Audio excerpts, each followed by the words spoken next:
श्री राधे राधे। प्रिय भगवतजन, अर्थवेदीय श्री कृष्णोपनिषद में एक बहुत ही महत्वपूर्ण बात आई है।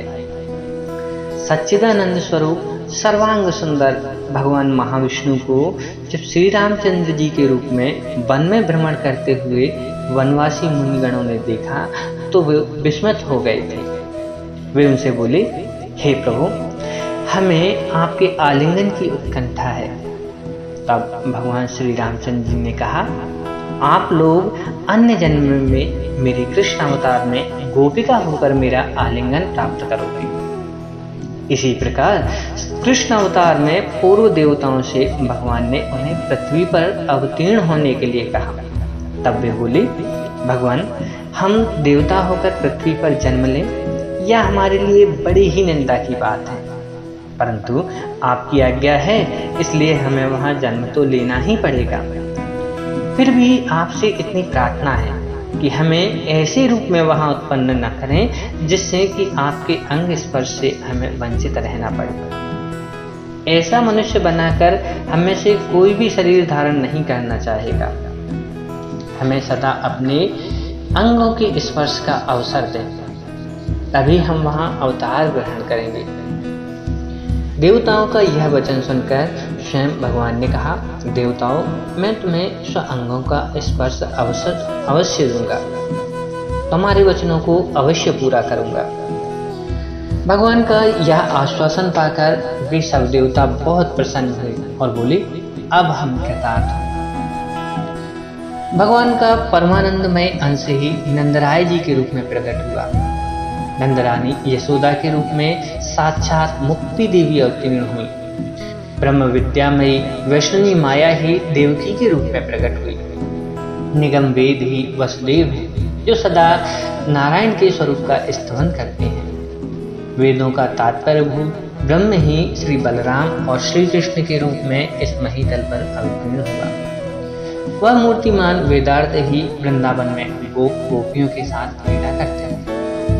ऋचाएं ही उन श्री कृष्ण की गोहें और गोपियां हैं। ब्रह्मा लकटी रूप धारण किए हुए हैं और रुद्र वंश अर्थात वंशी बने हैं। देवराज इंद्र श्रृंगी वाद्य बने हैं।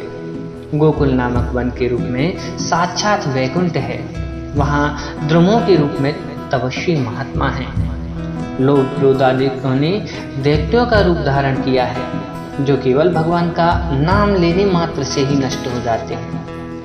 श्री शेषनाग श्री बलराम बने हैं और सनातन ब्रह्म ही श्री कृष्ण बने हैं। 16,108 रुक्मणी आदि भगवान की रानियां वेदों की ऋचाएं तथा उपनिषद हैं।